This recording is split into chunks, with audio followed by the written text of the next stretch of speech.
You're listening to the Vox Media Podcast Network. This is What the Heck with Mike Heck on MMAfighting.com. Now, here is your host, Mike Heck. What the heck?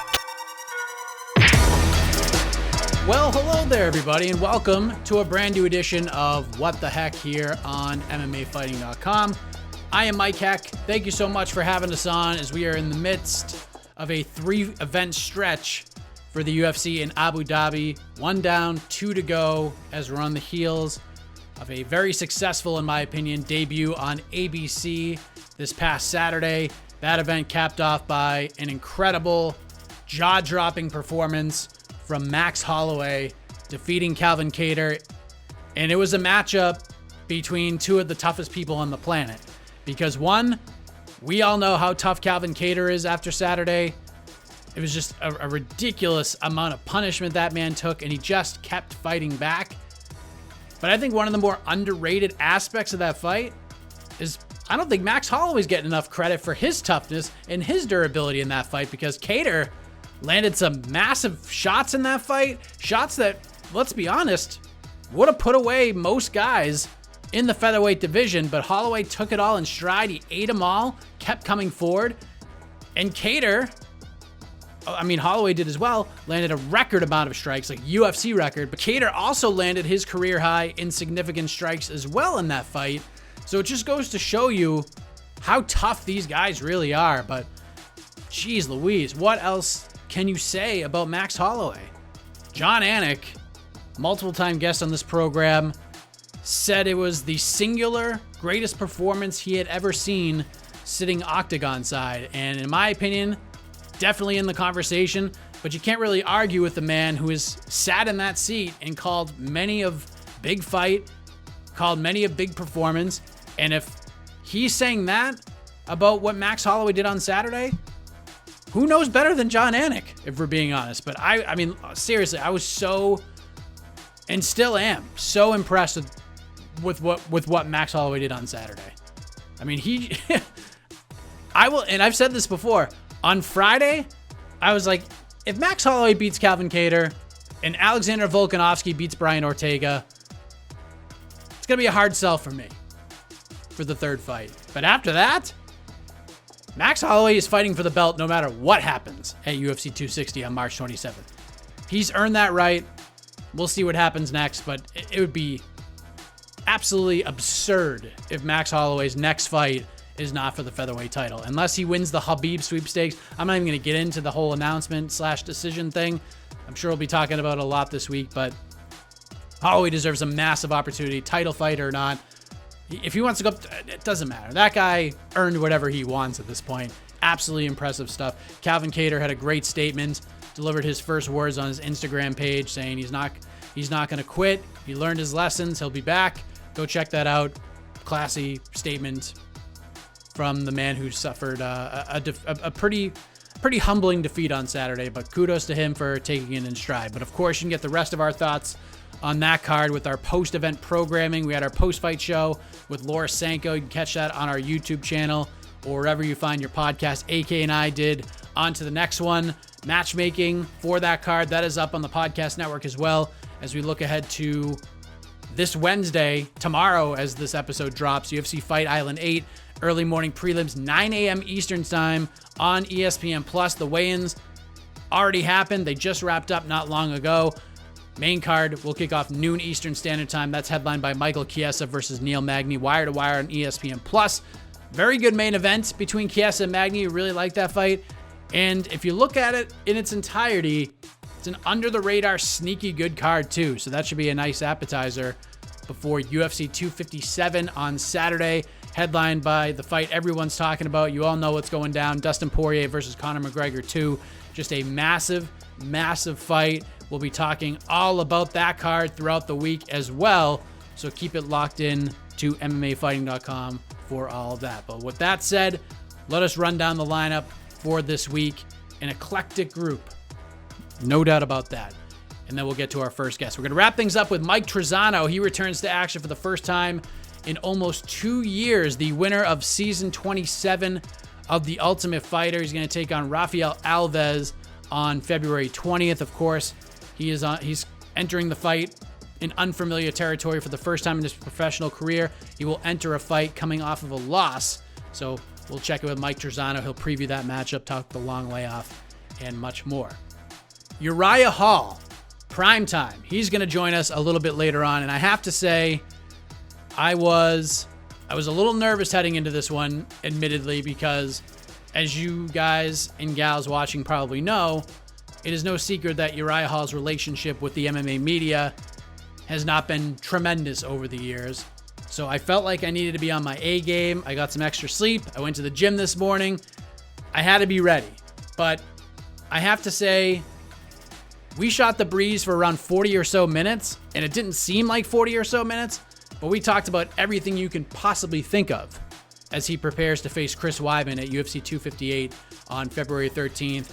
Big fight, 185 pounds. It has not been an easy road to get to this fight, as you will hear in this interview, which, in all honesty, it's going to go down as one of my all-time favorites ever.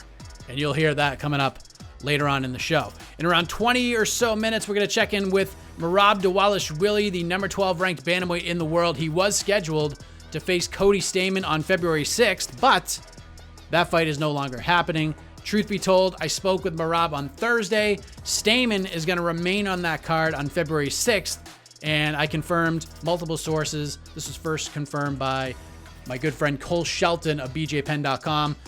Cody Stamann is going to face Andre Ewell on February 6th.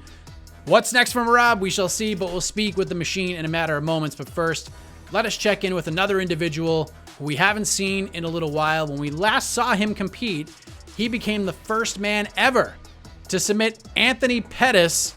He did so at UFC 246 1 year ago. He's back in action in a little over 2 weeks' time in a big fight, 155 pounds. We're going to talk all about it. As kicking us off this week, Diego Ferreira on What the Heck. All right, it has been over a year almost since we've seen this man compete. And on February 6th in Las Vegas, as we just found out earlier this week, he will look to make it 7 straight wins when he faces Beneil Dariush. Happy to welcome back Diego Ferreira to the program. Diego, how are you, man? Thank you. Doing good, brother. Just here, getting back from Dallas, after great session over there. Now back to the Valley, and healthy, ready to go. There you go. It is good to have you back here. It's going to be good to see you back in the octagon. It's funny because 2020 started off so good for you. You became the first fighter to submit Anthony Pettis. You did it at UFC 246 on that massive card with Conor McGregor on it. And then a rough year of inactivity, the pandemic, the ups and downs. So you go undefeated for the year. You have this massive win. But in your eyes, would you call 2020 a successful year for your career? Not really. No, I have so much a dream for my career on 2020. I was looking to at least have like 3 fights on that year, but it was not the way I was planning. But things we cannot. We're not in control. We just have to look for the best. At the end of the day, you will be known, unless something crazy happens, as the last guy to beat Anthony Pettis in the UFC. He's going on, obviously, to the PFL. Won his last 2 fights. The most recent one, obviously, was against your teammate, Alex Morono. But, I mean, is that something that's going to be pretty cool to think about, or will be later on in your career when you reflect back on everything? Like, I was the last guy to beat Anthony Pettis in the UFC. Yeah, it's something like I have that's the thing I think. The way the matchmakers are looking right now for me, I think they look to put me against somebody to really, is gonna deserve to be on that place, to front Anthony Pettis, because I took his place on a rank, and I really focus to do good and see I can climb a little bit more on the rank and get a spectacular finish. Like the way he did, and that's what I'm looking right now. You were supposed to fight Drew Dober in May, and then that event got canceled because of the pandemic. We spoke not long after that happened, but you were hoping to come back maybe in the summer, but you just wanted enough time to prepare and have an actual camp before you got back in there. And, you know, you were hoping they would rebook you against Drew. They did for November. Was anything offered to you before that? Because it seemed like it took a long time to get you another fight. Yeah, I was having a little bit of problem with not with FC, but to rebook my fight, because I was getting ready to get married. You know, like I was married already, but I was getting married to the church. I have a lot of dreams to do that, but we all the pandemic happened. You know, we have to push back a little bit all the dreams we have, but you know, I was really looking forward to get a better camp, to really get fighter with Dober, put a good show, because he have a good finish on his last fights, and I was really looking forward to fight him and get more another spectacular finish too for myself, but nothing go the way we expect. But it was hard, you know. It was hard for me because a lot of things happened. You know, I was having a dream to finish it up with my house. You know, I was building my house with all this happening. I have to stop a little bit on that too. You know. And we are while we're waiting for another baby too, you know, and we lost, you know, things go really out of control around that time, and it affected me a little bit. You know, I was not because I was trying to get into my, you know, to my feet everything, but a pandemic happened and then I got sick. You know, it was one thing behind another thing, you know, like really difficult for me. But now I'm here. Now I'm back on the track, you know, better than ever. And I'm really looking for get a good start of the year again, better, you know. It's not the beginning of the year the way I wanted, you know, but it's the second month of the beginning of the year, and I'm just gonna be focused on this fight now. Wow, sorry to hear about all that stuff. Jeez Louise, what a crazy year that was. It was crazier than in a lot of other ways. So when the fight with Drew Dober didn't happen, I mean, there were some conflicting reports with that one. Some folks said that you tested positive for COVID, and when I asked you about it, you said you had an arm injury. So I didn't really know what. I just went with that. But which one was it, if you don't mind me asking? Or maybe it was both, considering the year you had. No, I was not. First, because I have my own business, you know, I have my gym in Rigon Valley, and I was afraid because I was afraid to affect my gym too, you know, because that's the only, you know, only thing I can get money to support my family, you know, like besides the UFC, you know, besides the fighting opportunity I have. And I was afraid to tell everybody, I got COVID, you know, and my students, I did all my, you know, 2 weeks, you know, my quarantine, I did everything at home, but I was afraid to affect my business. And I was afraid to like get this, you know, social media sometimes it get like overwhelming everybody, you know, and I was afraid from there, but I got the COVID, you know, and I had to put out the fire. I was not feeling like 100% still, you know. I was like 3 weeks, I think 3 weeks before the fight, you know, but I still gonna want to fight, but I say no, it's gonna be better to pull out, but you know, I don't want to affect my gym. I don't want to affect my business. And that's what I decided in that time, you know, and it hurt me. It hurt a lot because I was so focused mentally, you know, to fight over, and this happened, you know, things happen for a reason in my life, but you know, it's good to let this go, you know. It's good to tell everybody I was not hurt. I was just like getting sick, getting through all this, it was more difficult for me. Well, we're feeling good now. We're ready to go in a few weeks, right? Exactly, right there. I mean, how excited were you for January 1st between like the fighting and everything that happened, the wedding, that be it, having to postpone the church wedding and everything? Like, how excited were you to take that 2020 calendar and just throw it in the trash, man? Now, for me, it's gonna be great, bro. Like, it's gonna be like, it's a great feeling just to be training, the way I wanted, the way I'm really looking for this fight, more cautious, more focused, prepare myself as much as I can, on with my team, and I'm really I'm just waiting to step in on that cage and do everything I wanted to win that fight. By the way, I know we had spoken before the RDA fight against Paul Felder because Islam Makhachev had to pull out of the fight. And you were like, oh, I want it. I want that fight. Did it even get on the UFC's radar? Did they talk to you about it or yeah, nothing? They talk. I was 178 on that night, like I say, no, like why you don't put this fight 170, just to make sure I gotta be healthy. I gotta be, in a good form, and I gotta miss weight. I gotta do anything. And so let me see. I have some people want to make 155, and I said, oh, all right, sounds good. And but don't happen, I was not sad. I was not like, but Paul Felder took me 155. He did everything he could to make 155 jump on, but I don't think he's.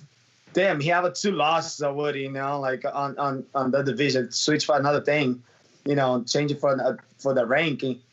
I don't think he he lost twice on the road, and he's still on the ranking in front of me. Come on, and then it's something like really bothered me too. It's something like I really have to. Exactly, I have to show my job too, my work too. I think this is the opportunity to step on the cage now. 2021 and show that I deserve to be in the front of those guys really been losing, twice in a row or once, and it's still in front of me. But, 2021 is a promise for me. There you go. And now you get to fight Beneil Dariush, a man you have faced before in 2014, UFC 179. You lost a unanimous decision that night, first loss of your career, and now you get a chance to come back and avenge that loss in 2021. I got to ask you, were you happy with the matchup when you saw it because you got that chance to avenge that first loss, or were you hoping to get a guy that was ranked above you? No, I'm happy with that. It's my first loss. The way I've been telling everyone, it's my first loss. I have I don't have no. How can I say? I don't have no weight on my shoulders. Like I have to go and destroy this guy because the first time he don't submit me. No, I gotta take this like I was one more fight on my career. And I have one more opportunity to fight him again. But I take this like one more chance to go there and redeem myself. And put a good show. Put everything I have, everything I've been waiting for 2020 to 2021 to put a good show for my fans and my family to see how much I improved, how much I got better to on that day. How much do you remember about that first fight with Beneil? Like, is it one that you think about often, or have you sort of totally moved on from it because you're a completely different guy than you were back then? I don't remember too much. I know I got really exhausted. I was 2 weeks notice on a fight. He have the same problem. Because he accept the fight.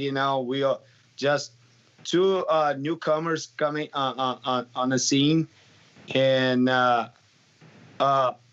for me, I was more like exhausted. I was more like tired because I didn't do no fight camp or anything. I was just in vacation at the time, and my manager called me, hey, do you want to fight 2 weeks? And I was in New York, having a vacation with my wife. And I said, no, why not? I'm going to see my family, in Brazil. It's going to be great. From there, I'm going to go to Manaus, see what I can do. Why not? And I jump in. I made the weight. I still made the weight, but it was not a good performance for me. But this time for me, it's just be more focused, be more focused. I know he improved too. He improved so much as a fighter, the same way as for me. He improved, and now we're gonna be facing each other. Both of us is gonna put the show. He's gonna be really. He throw down. He wanna go do the brawler. I gonna be doing the same way. Try to get the finish, and I'm excited for this one. Is it like the first one, and we're not taking anything away from Beneil, is it like the first fight doesn't even count in a weird way because of all that?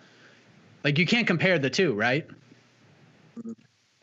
Yeah, I don't know. I was good fighting. I think I could have done a lot of more things, but I did a lot of wrong stuff too. I cut way wrong. I recover wrong. The way I doing now. The way I do my preparation and the recovery after the wake out. Was a little bit rough for me, but this time I think it's gonna be different. It's gonna be more focused.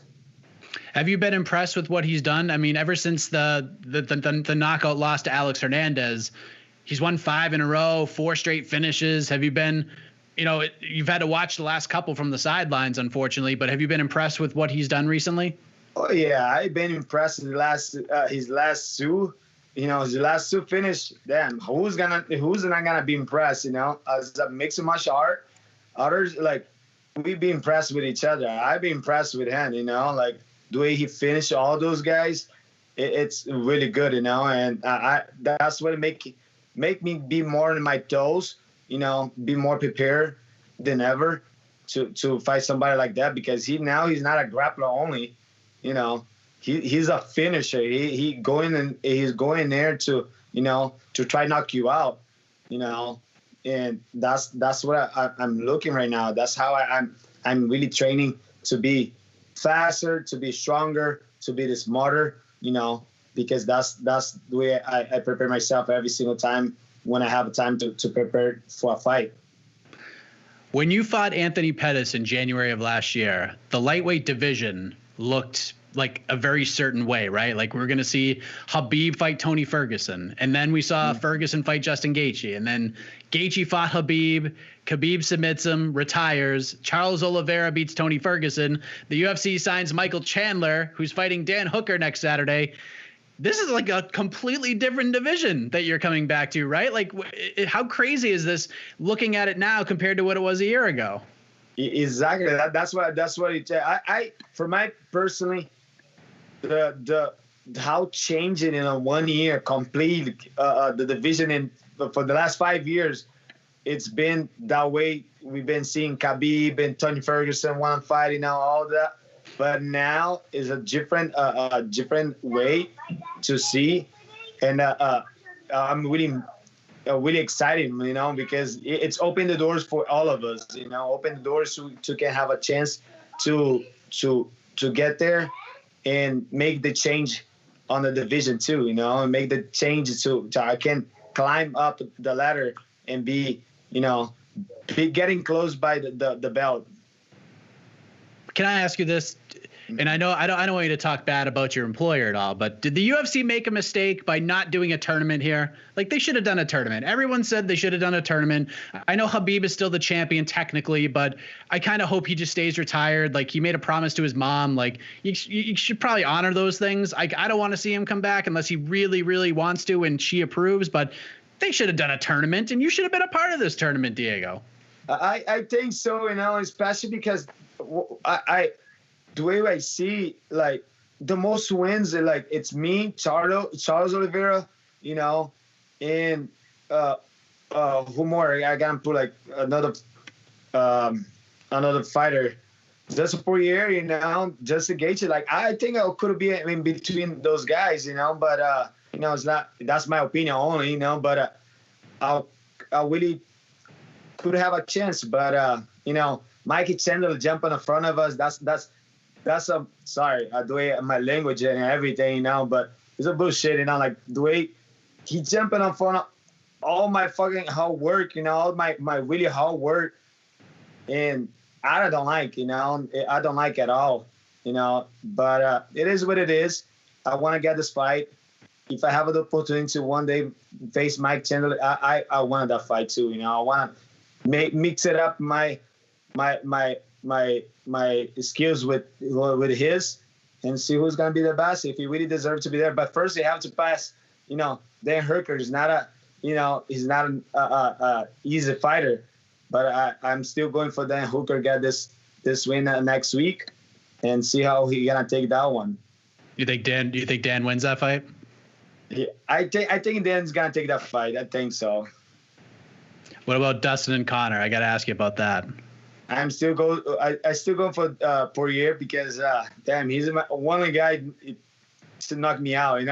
Yeah, he's the other guy to beat you. He's the other guy beat me. I have my only 2 losses in my career, and I still going for Poirier.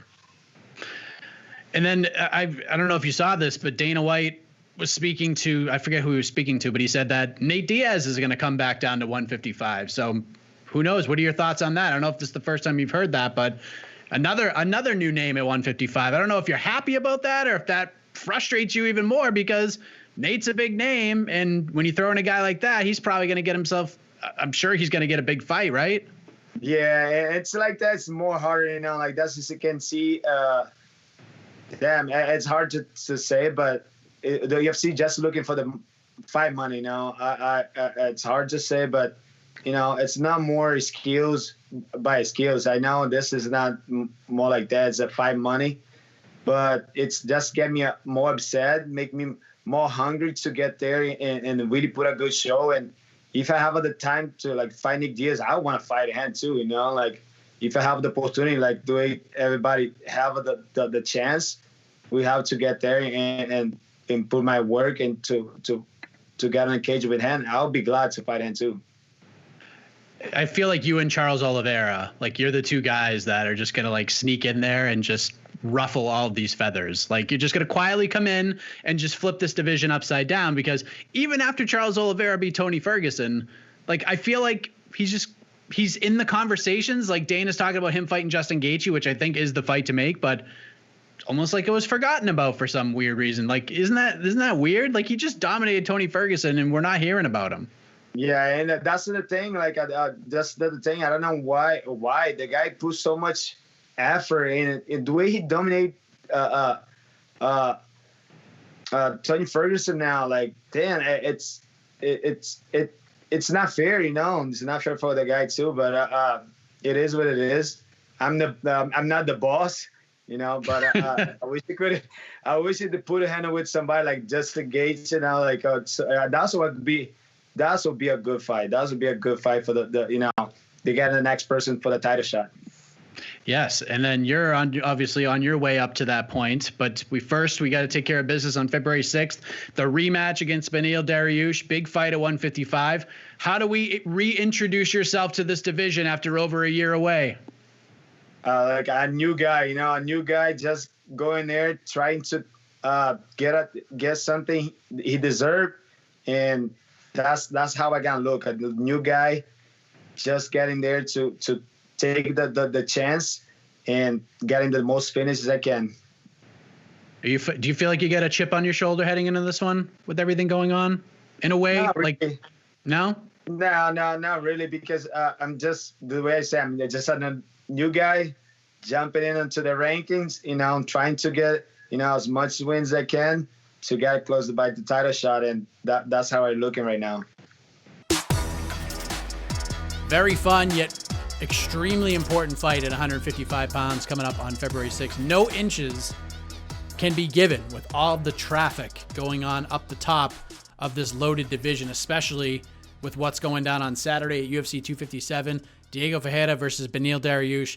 That's That's a fight that's pretty much going to determine who is the man that's just on the outside of these conversations as all of this is being worked out. Really, really love this matchmaking, love this fight, and I cannot wait to see how it all plays out on February 6th as we move ahead to a man who is supposed to face Cody Stamann on that same card February 6th, and that is no longer the case. Let us find out why with Merab Dvalishvili.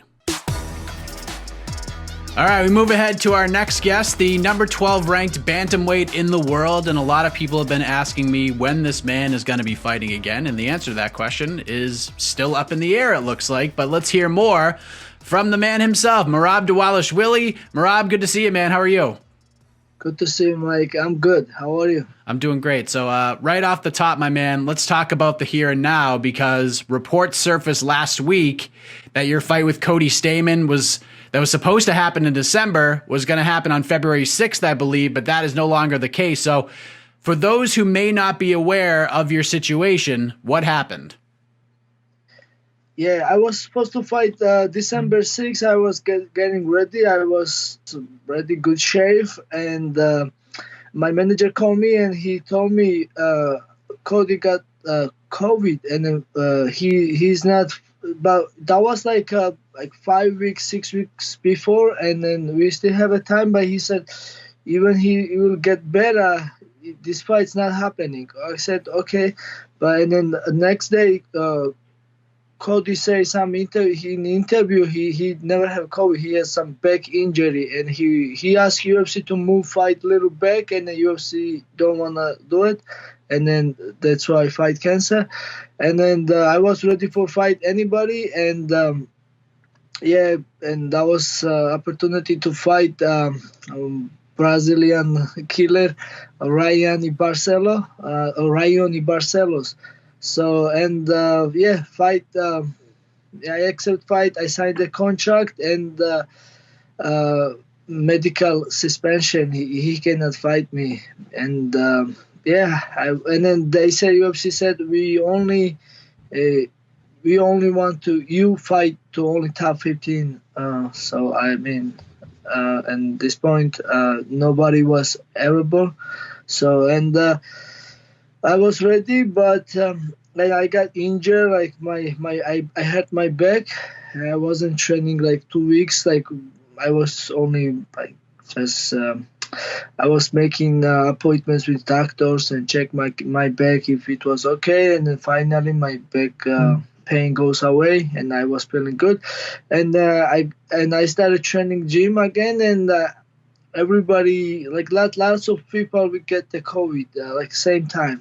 And I was sick too. Like before, I wasn't believe this COVID, like because like I was saying this is fake bullshit, like so the COVID situation. But and then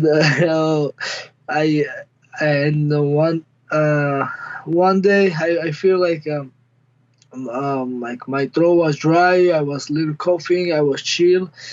And I have a headache, and I said, this is the COVID. I feel it. And next day I was worse. Like I was feeling like I have a fever.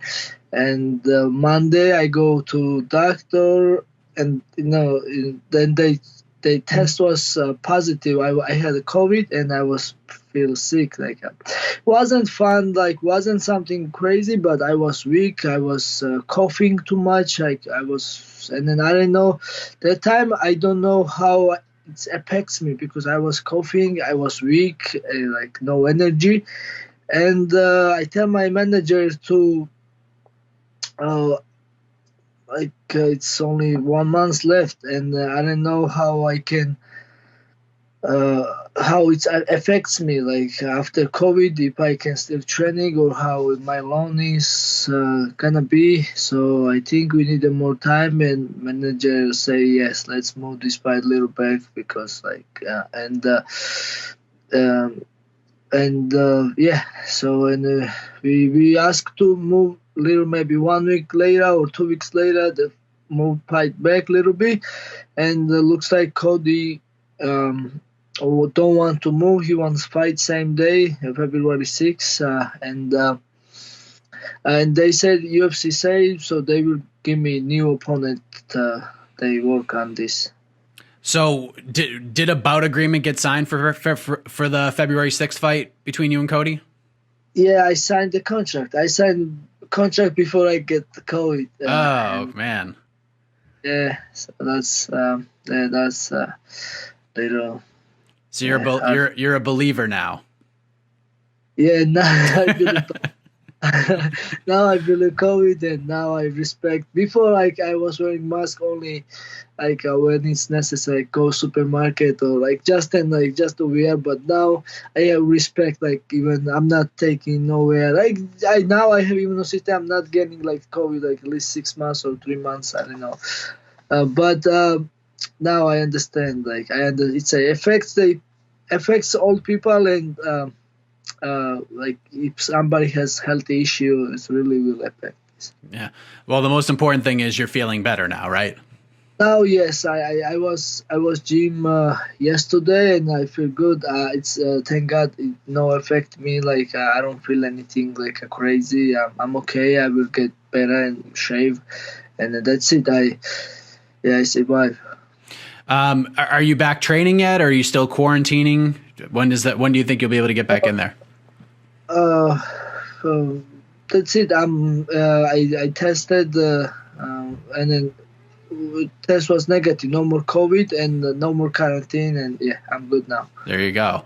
I find this interesting because Cody, like you said, Cody wanted to push the date back. And when you guys were supposed to fight in December and he had to withdraw from the fight due to an injury, he said he wanted to push the fight back and, he would be good to go. I mean, it's just weird. What a weird circle this has been. Like, different circumstances, but both of you are like, can we push it back a couple weeks? And it didn't get pushed back at all. Yes. Yeah. So Cody off the table at this point, right? Yeah, I guess. Yeah. I was thinking about this the other day, Merab. It's a little crazy because despite everything that happened in 2020, you still fought 3 times. Like, I don't know if everybody remembers that. You fought 3 times. You went 3-0 last year, and I don't know how you feel about it, but nobody was really talking about the fact that you went 3-0 last year. You beat Casey Kenny, you beat John Dotson, you beat Gustavo Lopez, who was a replacement on like a couple days' notice. I think you might have been the most under the radar fighter in the UFC last year. Do you agree with that? Thank you for your word, but I don't know. This is, I am who I am. I know that I have whatever. But yeah, I win 3 fights. That was really big for me, and now I'm just ready for whatever is next. Yeah, I win. I'm ranked 12 for. I think I deserve it. Whatever I am now, and but I don't care. I'm happy. I'm happy. Whatever, and I'm happy who I am, where I am now. I mean, I just yeah. I mean, it's just the sport, the way that it is, and all that stuff. I just have to prove more, and I just have to keep fighting, keep winning, and yeah. So, and then everything will come right time. I probably throughout 2020 had 5 or 6 of my tweets actually make the broadcast, because you know how they put all the tweets up there during the fights. I think 5 or 6 of them actually made the broadcast, and 2 of them were the exact same thing I said about you. I said after the Lopez fight and after the Dodson fight that there isn't going to be a guy in the top 15 that's going to be excited to see your name on the other side of the contract. And for some reason that both made it. But after you beat Dodson, everybody was talking about this guy is the next contender at 35. And then you see Casey Kenny get 2 wins on Fight Island, and he grabbed a bunch of that momentum. And now he's going to fight Dominic Cruz on March 6th at UFC 259. So I'm sure that would have been a fight you would have loved to have had. So I'm wondering, has it been frustrating watching some of these fights getting put together when you've won 5 fights in a row? Yeah, but same time, I'm happy for Casey Kenny. Yeah. Even I wanna fight with Dominic Cruz. I wanna fight him. Of course, I have big respect to him, but he's my weight class. He's biggest name and a former champion. Of course, I wanna fight him. But I'm happy for Casey Kenny, and every time the guy who I fought and I win, I'm rooting for them. Like I wish him best, Casey Kenny, and I hope he can win this fight. And yes, but yeah, a little bit pissed, but I'm still okay. Stay positive, whoever. I'm ready for anybody. UFC, who UFC give me, I'm ready for fight. And like I said, I have to keep prove it, and I have to keep winning it. So your time, you're just in the mentality that my time is coming. It just may not be right now, but it's coming, right? Right. Yeah, exactly. Whoever, I have to just winning, and finally I will get the fights with big names, because now we have a lot of former champions in weight class. Like we have TJ Dillashaw, Cody Garbrandt, Dominic Cruz, even 45ers like Jose Aldo, Frankie Edgar, and it's a whole different division than it was like a year and a half ago, right? Right. Well, go ahead. Now my friend Aljamain Sterling will win the title, and he's gonna own long time. He's not giving to nobody. Yeah, I'm sure he's very excited to finally get that fight rebooked. But despite the way 2020 ended for you, there is a lot of good stuff to talk about. You mentioned Aljamain Sterling, but first, the state of MMA in your home country of Georgia. Things have changed quite a bit since the last time we talked. We got you, Giga Chikadze. He had a big year. Ilia Topuria is a force to be reckoned with. We saw Guram Kutataladze step in and get a big win. Roman Dolidze got a big win. A couple of big wins, actually. It has been a pretty big rise for Georgian MMA as of late, hasn't it? Yes, this is really big moment for our country, and then everybody's so excited, and now even we always have a support from our country, but now even we have more support, and of course the Ilia Topuria, he's young, he's hungry, and good, talented, and I'm happy for him. Even Guram Kutateladze, he always been working hard all his life. He don't have a life. He has only fighting and training. And Roman Dolidze, he's like our big guy. He, of course, and then Giga Chikadze, 5-0 UFC, and then he's really talented and like former glory fighter. And even we have one lady, Liana Jojua. So. Yep. Yeah, so now Liana Jojua wants to come USA, and he wants to keep training, and he wants to get better, and then she wants to stay UFC long time. So, and then I'm gonna try to help her to move here, and then share my experience to how to emigrate here and how to live and how to training, and I'm gonna try to help her. That's great, because I mean you're essentially in a way the guy who got this ball rolling here in the UFC. So to see all these other athletes come in and make this noise, how proud does that make you? Of course, makes me so proud. Like I'm happy more than myself. I'm happy for them. I'm so happy. Maybe I'm not happy like this when I win.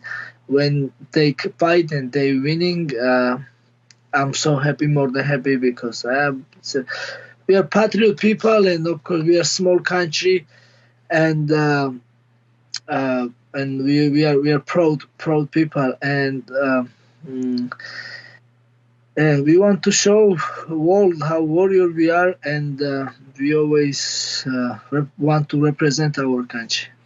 When was the last time you got to go back to Georgia? I know this is obviously a really tough year with the travel and the pandemic and everything. Have you been able to get back there recently at all? Yeah, actually, I was lucky after win against Casey Kenny. That was February. After my fight, I go to visit. 10 days. I spent great time there. I was I was doing interviews, have met people and eating, and then this COVID situation starts, and I get lucky. I come back, and then everything was locked out. So yeah, I was 9 months ago maybe. Yeah. Oh Yeah, something like 10 months ago. Yeah, right. So yeah, that's not bad. Yeah. Yeah, not too bad. Not too bad. So Yeah. in terms But, of, go ahead. Yeah, but when I immigrated here, like 5.5 years, I wasn't able to go back to Georgia, so that was hard. Like first couple years here in United States, I cannot go see my family or friends, but I was working hard. I was focused here, but thank God now I'm able to whenever I want, I can go, no problem. Yeah, luckily technology is so much different than it was like 15, 20 years ago, because then like you just, long distance phone calls and stuff, and now you can do like video chats and Zoom chats. It's so different now. 100%. Yeah, exactly. It's like I sometimes say I think so how crazy goes is everything is online. Like before like when I emigrated here, everything was online, but I was still missing like my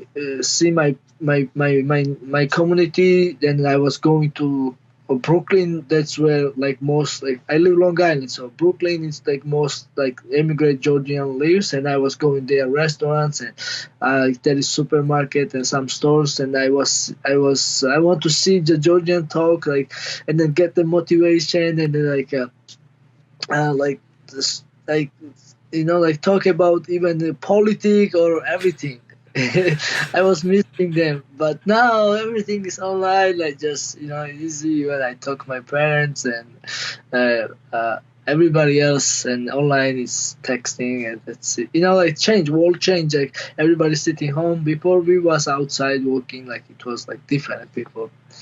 Yeah. Like 20 years ago was lots of different, but now it's all. That's just yeah, who knows, like in another 15 years you might be able to like just push a button and end up in Georgia without even having to do anything. So in terms of, February 6th off the table for you. So what do you think seems like a safe bet to get you back in there? You think we'll see you maybe late February, March? What are you kind of thinking right now? So okay, now like New York is very locked out. Like gym is closed, and we only professionals go sometimes and like sneak out in the gym and just. But we're not getting good training because like how like this quarantine is. So, and I'm planning to go in like 10 days to Vegas to get to good training, and I'll be ready for. Even February, if they have something for me short notice, like any fight, I will jump in, I will fight. Or if not, March, I'm ready. I'm gonna start training, and I'll be ready for February or March. But that will be great. Aljo has a fight on March 6th, and there is couple bantamweights there. And if I get the chance to fight there, that will be great. If I fight with Aljo, that'd be cool. Yes. So he's in Vegas now, right, Aljo? Yeah, he's vacation here now. At this moment, he's here in New York, but yeah, he moved to Vegas. He buy house, and he's getting good training, and and PI, UFC PI, and it's blessed, and we are take care of from UFC. It's good, but you only feel you are a UFC fighter when you are Vegas. You feel you are a UFC fighter, and you are take care of. You have a PI. You have even you can order food, and they give you healthy, free food. So which is good, something. But you don't have to worry about cooking or buy food, and it's like. Like when you're cooking, it takes all day. Yeah. Yes, and even when you have to go shopping, you gotta bring back a cook. Yeah, it's like, and they give you good food. And then if you have any injury or whatever, they do massage and like PI everything. So yeah, I'm just in Vegas now, but he's vacation here, and. I'm going to him. Like I will stay at his house and training with him, and I think our coaches Metzera and Ray Longo will come a little early over there also, and then we will training all together. And then if I fight March 6th, that would be great. Do you think at some point you might make the move permanently to Vegas as well, or you're so happy in Long Island that you don't want to go anywhere? Yeah, I just buy house here on Long Island. Oh, there you go. Yeah, so I love it here, but definitely for training, the career is everything for me. I live my country to come here and fighting and training, and I go takes 6 years to get UFC, and then I get better like a fighter and person and strong and mentality, everything. So, but now even if I have to move or even stays let's say 3 months there or 5 months for fight or training, and if it's, I think it's important now at this moment how we are. This Las Vegas is good place to be training and to be. So I think I will spend more time there now, I think. Yeah, I mean, but we're not moving there. You got the house, no need to move, but you can go there as long as you want. You got friends to stay with, so you're good to go. Right. Last thing, I wanted to get your take on the big fight at UFC 257. We got Dustin Poirier versus Conor McGregor, massive fight at 155. I know you'll be watching. Who do you like in that one? Who do you think wins that fight? Yeah, it's a tough fight, but I think Dustin Poirier can win this fight because I think he learned lots from the fight before, and now it's gonna be much different fight. I think he's gonna do more smart, and he is warrior, and it's a 5-minute rounds, and it's gonna be much different fight. I think he's mentally more strong. He's hungry now, and it's a rematch. So rematch, it's not always same whatever it was first fight. I think big respect for Conor McGregor. He's of course best fighter, but I think after the loss, Dustin, he grew up and he was winning lots of fight, and he's I think I'm going with Dustin this time. That's a bad dude at 135 pounds, a tough out for anybody, and without a doubt, one of the nicest guys in the UFC, Merab Dvalishvili.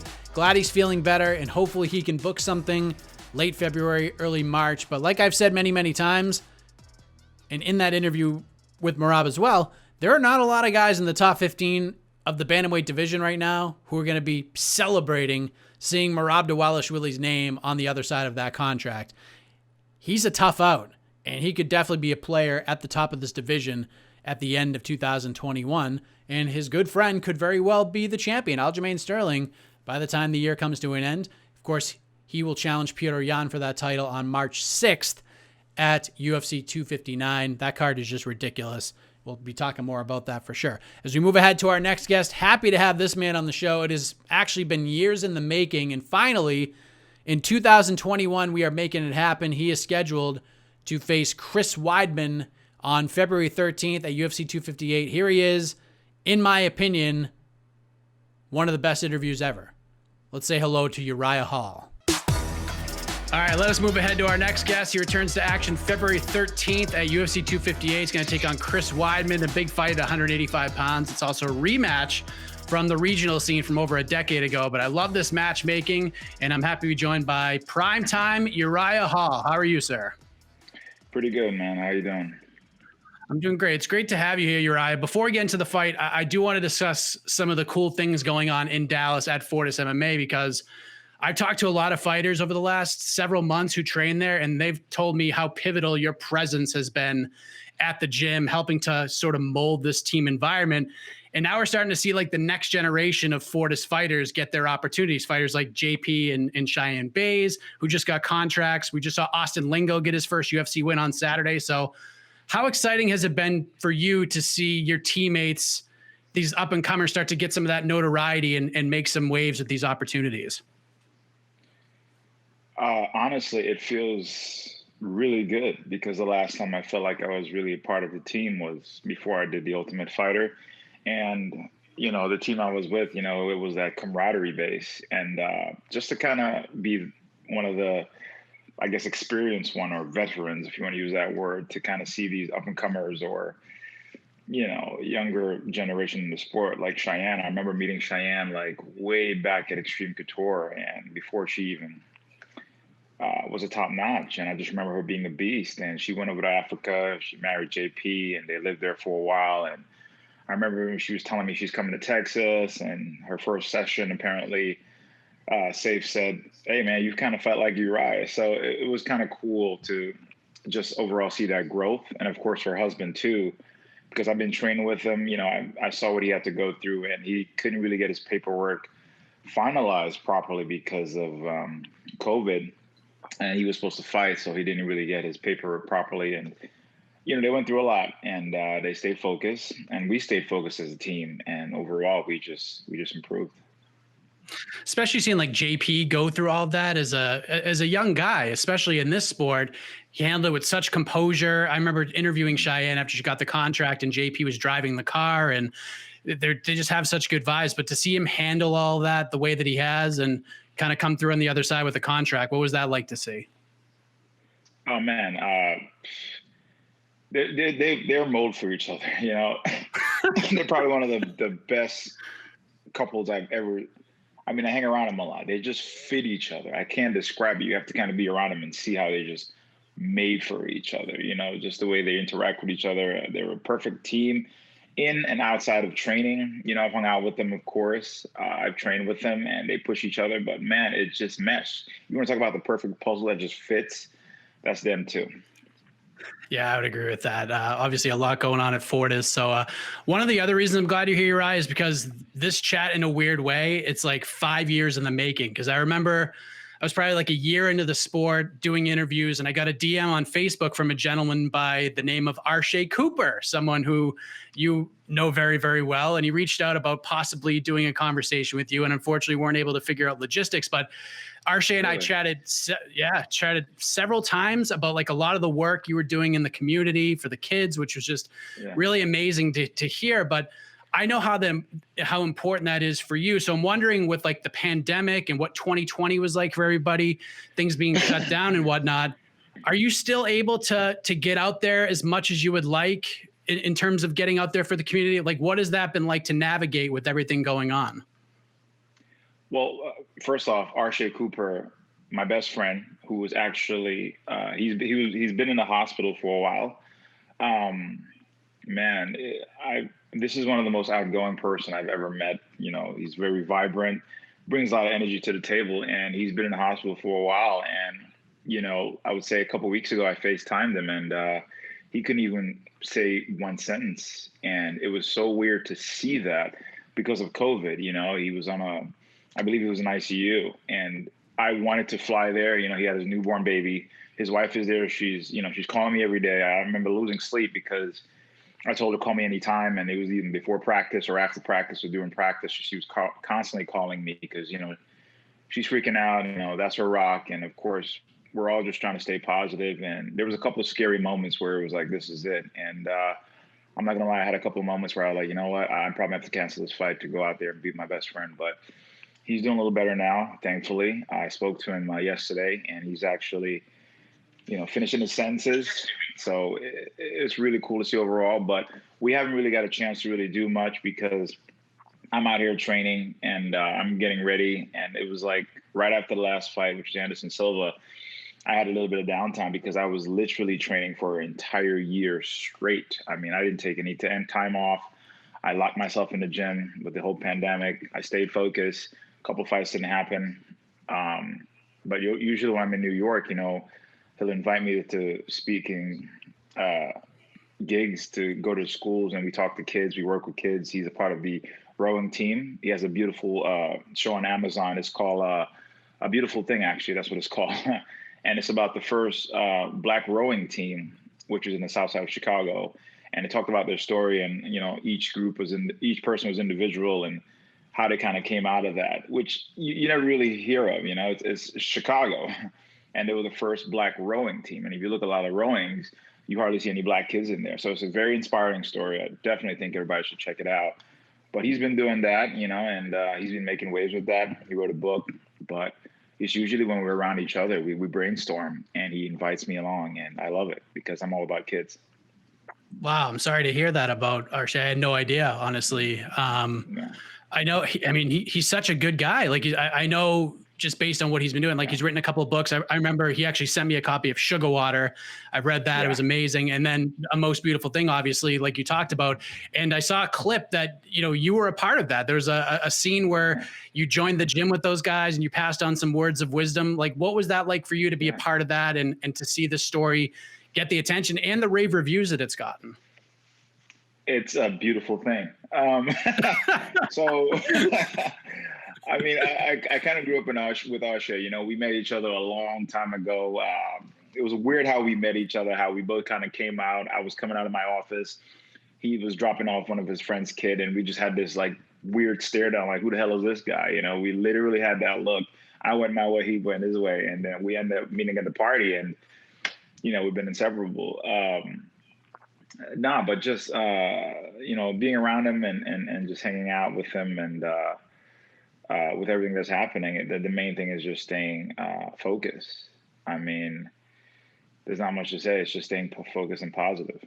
I kind of lost track of the question. What was the question again? It was just being in the documentary and being part of the story and seeing it all go up. So he invited me because the guys. He wanted to pump him up a little bit, get him a little motivation and stuff like that. You've been out of the segment for a while, 20 years. So especially for athletes, or even if you're not, your body's going to be changing overall. I mean, every second we're aging. We just aged 5 minutes ago. So as that progresses, it's important to kind of understand your body, the mechanisms behind it, and how to kind of easily go up that ramp so you don't cluster in. You hear New Year's resolution. Everyone's like, new year, new me.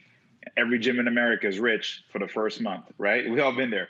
So it was more of just like, okay, what's the delicate factor of this? How do we gain some of that physical attribute so they can, get better at their sport, but at the same time, mentally, he wanted me to speak to them a little mentally to kind of tell them that, this is a second chapter and it demands a better version of you, and it's what you do with it. And I basically told them, listen, one of you guys is going to want it more than the other. But I think in this whole realm, you're going to figure out who really wants it. So use this opportunity to get better physically and mentally and grow from it. Yeah, shout out to Arshay, great guy. We actually share the same birthday, which coincidentally enough is the day before your fight with Chris Weidman, right? Oh, that's right. He's February 13th. No. He's the 12th. 12, yeah. So there you go. Wonderful human being, tremendous storyteller. Go check out A Beautiful Thing. It's really good stuff. Your story, Uriah, it's going to continue on February 13th against Chris Weidman. But I want to go back to 2020 in a way because, like we referenced earlier, wild year. You actually had 4 fights on the books. Only one of them happened, but it ended with you getting a big win over Anderson Silva on Halloween. So I guess in a way, all's well that ends well. But when you look back on 2020 in the future, how will you describe that year in your career? Probably the best year of my life. I think and I'm just speaking personally, every chapter demands a better version of you. And I feel like that was just a very uncomfortable chapter in my life. There was a lot of uncomfortable personal stuff that happened with me. I'm sure we all have our own problems. For me, it was literally sitting down with all my demons and just give them all instructions. We all have demons, and whether it's bad attitude, bad way of thinking, or just overall negativity. And I had to kind of compromise with that. So once I decided to step into the gym and live in the gym and become isolated, with the pandemic happening and how everyone was just freaking out so easily, I was able to gain that focus, and I realized the importance of my focus. It's mental. It's kind of like COVID. I had COVID last month, and man, I had to crawl out of hell. I've never experienced that before. It hit everyone so differently. And even when my buddy Arshay was sick, I told him, listen, it's going to take everything away from you. It's going to take your physical part, everything. And the last thing it's going to leave is mental. He's going to leave this last thing's going to leave. And I remember being so sick, like, holy crap. The only thing I had left was my mind. So it's just important overall to keep that positive and focused mindset. And I picture it like having blinders. there's my goal, there's where I want to go, and I have to just focus on that. Once in a while I can peek out, but it doesn't mean I'm going to peek out and follow that direction. It means I'm going to peek out to make sure I'm good, and I'm just going to go forward. So it was very important for me to stay focused. When you say give instructions to your demons, like, what do you mean by that? I'm curious. It was just pretty much, I had to really dig deep and look inside myself and say, okay, what are the negative things, the things that are not helping me to get to where I need to be? I had to be really honest with myself. You can lie to everybody, but the one person you can never lie to is yourself. And I encourage just a lot of people to literally sit down and have a one-on-one with themselves. Because a lot of people are like, yeah, I have alone time. And I'm like, what's alone time? Oh, I read a book, I walk my dog. I'm like, that's not alone time. Alone time is literally sitting down one-on-one with yourself. But like, all right, man, these are your bad habits. What are you going to do? And we all know our bad habits, but it's attacking them. It's digging deeper. I mean, I had to go so far back to figure out that there was a little Uriah that was, that I didn't fix, that was being picked on in junior high school. I had to go, talk to that guy. I forgot he was there. So that's what I meant by like really sitting down with your demons, the negative affirmations, the negativity, the bad habits. Even if it's something simple as eating fucking ice creams at 12 o'clock at night. And I had to sit down with those because I had alone time. I had nothing else to do. I'm in a big ass gym. It was scary. And with everything happening, it was like, shit, I need to make some friends. All right, Tom, Luke, Dick, and Harry. And I kind of be like, all right, why are you here? This is what you're doing. You're messing up. You need to go. You haven't paid rent yet. I kind of gave them all the instructions. And at the same time, I learned a little bit more about me. So spending time with yourself is very important because look at the world these days. I mean, honestly, what the hell is going on? What is going on? So I have to say, go ahead. I was going to say, like, it's so interesting to hear you talk like that, especially when you going back and finding little Uriah and talking about the kid that got bullied in middle school and stuff. Like, how freeing is that after like having those conversations? I'm sure you still have to deal with that from time to time, but like, how freeing of a feeling is that after having those conversations with yourself? I would say it's liberating because it was a problem that I didn't see. I mean, there were surface problems, but I had to really dig deep. And sometimes, you have people talk to therapists or whatever, and they found out when you were 5 years old, something happened to you. So I did it for myself. I was like, okay, well, why is this affecting this? Okay, now what's affecting that? Okay, but how did this get affected? So I kept going back until I realized, like, oh shit, it was a Uriah. I got to talk to that guy. He was all crumbled up, scared and shit, afraid of the world, and stuck in that lost place where he just felt trapped. And that's a personal thing that I have to do for myself. I'm sure a lot of people are going through it. A lot of people don't want to talk about it, but I've gained enough confidence to do that. And if I can reach out to anyone, I encourage it. What did present Uriah say to young Uriah? President Uriah said, it's okay. It's not your fault. I got your back. I'm going to protect you. And that's what I'm doing. Well said. I appreciate you sharing that. As you've probably seen, Anderson Silva is no longer with the UFC, which is probably a good thing for him because if he wants to continue to fight, he can. And I feel like that's his decision to make and not anybody else's. But, you're going to go down in history as the last guy to fight and the last guy to defeat Anderson Silva in the UFC. So I'm curious, what means more to you, being the last guy to share the octagon with him or being the last guy to defeat him in the octagon? Because I know that was a pretty emotional contest for you. Well, first off, when I saw him, maybe back in 2010 or 2009, I remember looking at him saying, I would love to train with this guy, and people were comparing. I didn't really know who he was. And then I was like, wow, I guess I'm kind of similar in a way. But I started to watch him, of course. I idolized him so much. I had so much respect for him because he made me feel like I wasn't alone. I was crafty, I was creative. And this creativity is just something you have to feed. Of course, a portion of my career, I forgot about that creativity because, when you start to listen to people you start to listen to these negative affirmations or things or comment or opinions, you slowly forget who you are. And it was a perfect quote that I heard by Les Brown that says, someone's opinion of you should never become your reality. And I think that I've probably done that, to be really honest with myself, that I've chosen to listen to others. And, you hear people say all the time, which Uriah is going to show up. And I started to believe that, oh shit, which Uriah is going to show up. But you got to understand how certain things happen dynamically. It's like no one's really the best fighter in the world. You're the best fighter that day, that time, that moment. And that's what I love about MMA, because anyone could be beaten.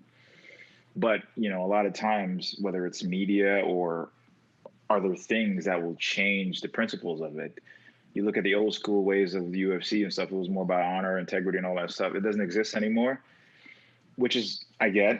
And, you have to evolve with the game. So now trash talking is a thing. Is it good and bad? It's good because it sells. It's bad because then, is that really you? So I used to struggle with that, because I'm like, well, why do I have to be fake to be something I'm not?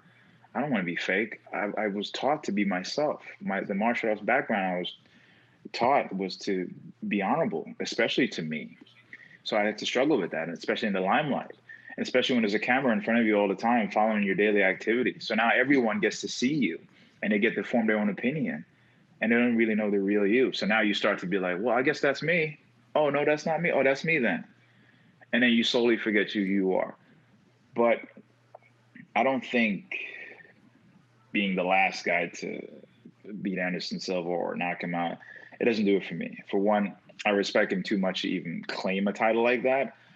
I think the best thing for me to say that I've accomplished is to be able to train with him. And I did text him after. I hit him up on Instagram. I'm like, listen, I don't know if it's my place, but I've always wanted to train with you. That was actually initially my first goal. I would love to have the honor to train with you if you let me. And he was like, absolutely, brother. I'd love to. And he was at vacation at the time. So hopefully after this, I can get to move around a little bit with the legend. That's really cool. What a moment that will be for you when you actually get to do that. Cause it's going to be a totally different experience, right? Like you spent, several minutes in the octagon with him, but being able to take some of that wisdom home with you, that's gonna be a whole different ball game, is it not? Oh yeah. I'm excited about that. That's fun for me. Yeah, absolutely. So one of the things I was curious about is one of the fighters you were scheduled to fight last year, it was Yoel Romero, and that one didn't end up happening.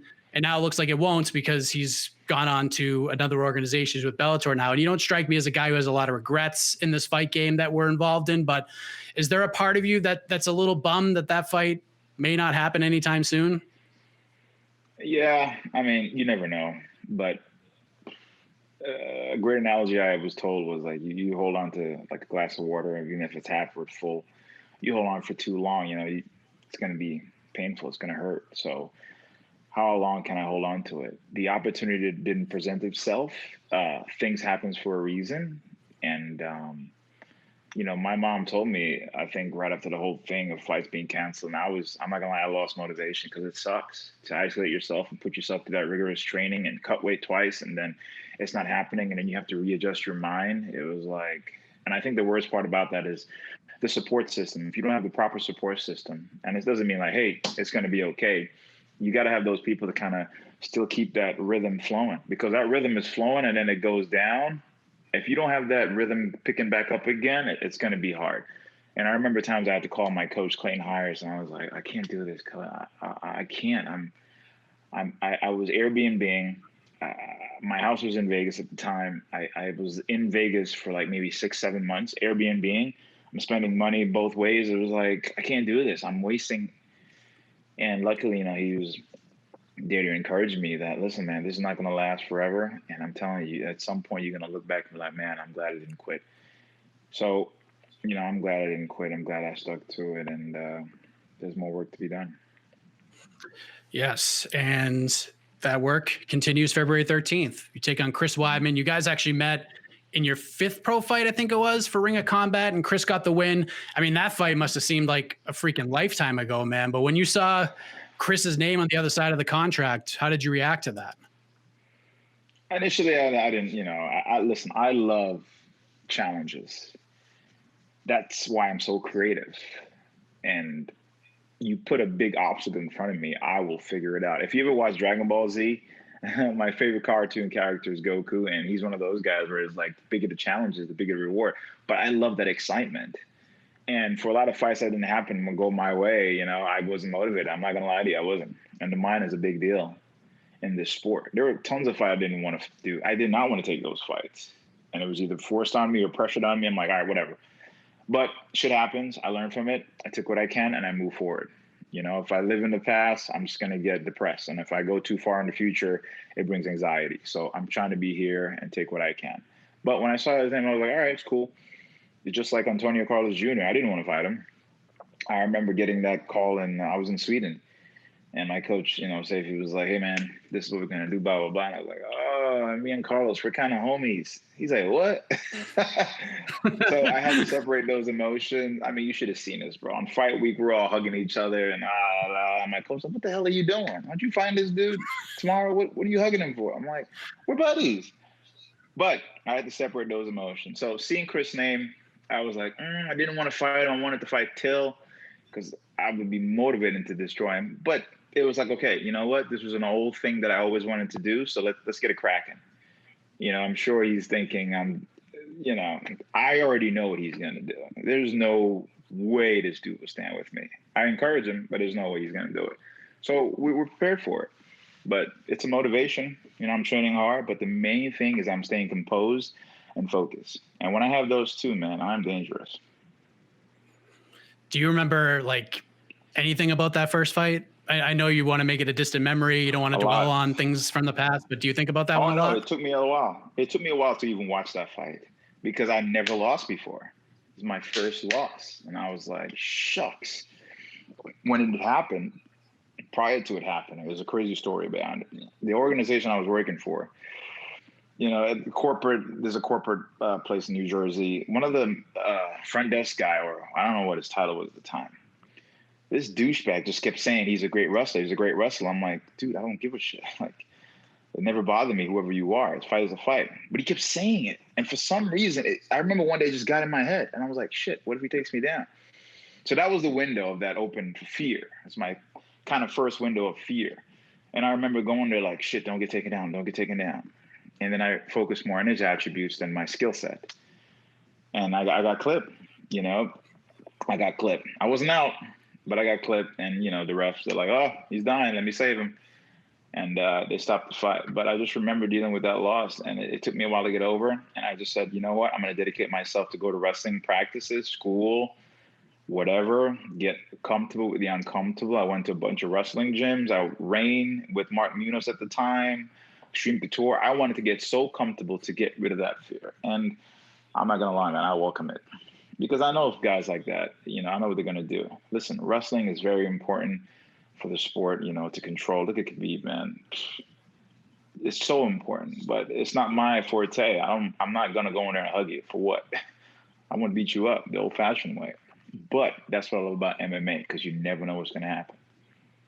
It's the challenge. It's the puzzle, right? Putting it all together. Challenge. Putting it all together right then and there. So I love it, man.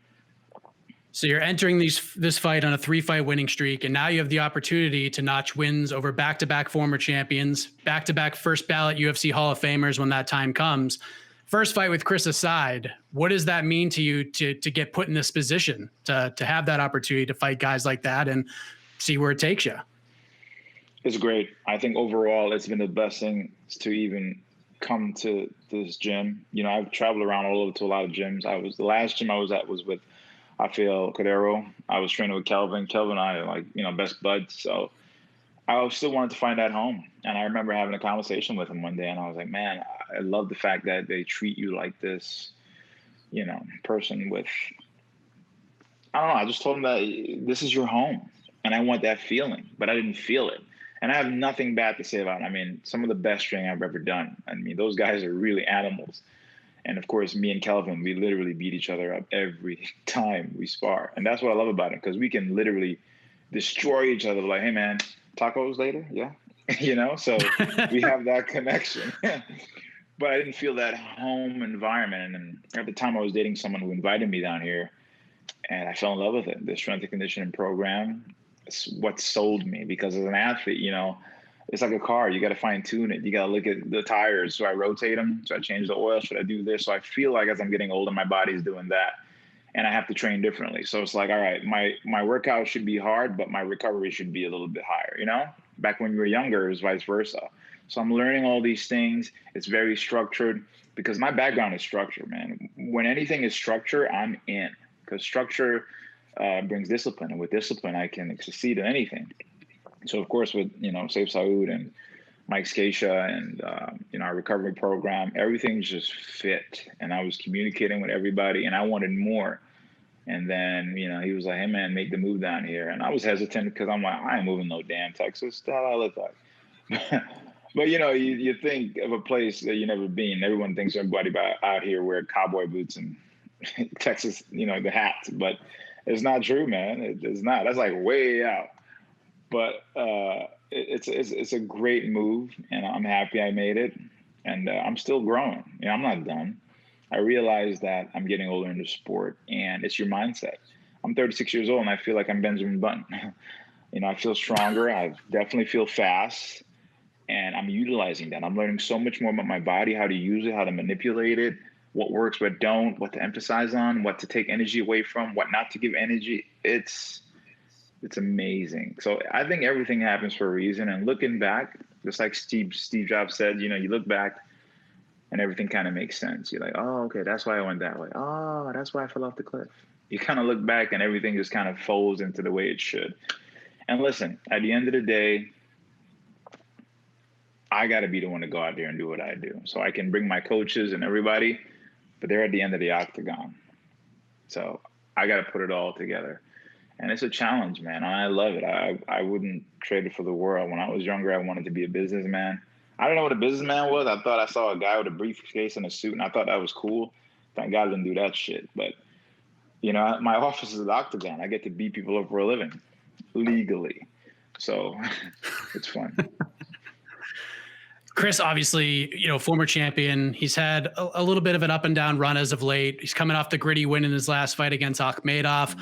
The Dominic Reyes fight up at 205, probably a night he doesn't want to remember. But still, even like in a lot of his losses, he's very competitive. Like even in a lot of those, he's probably winning until the fight gets ended or he gets stopped. Like, what have you seen or made of his recent run? Because, he still has eyes on regaining that title. And that third round against Akhmedov showed he's still got a little bit of pep in the step.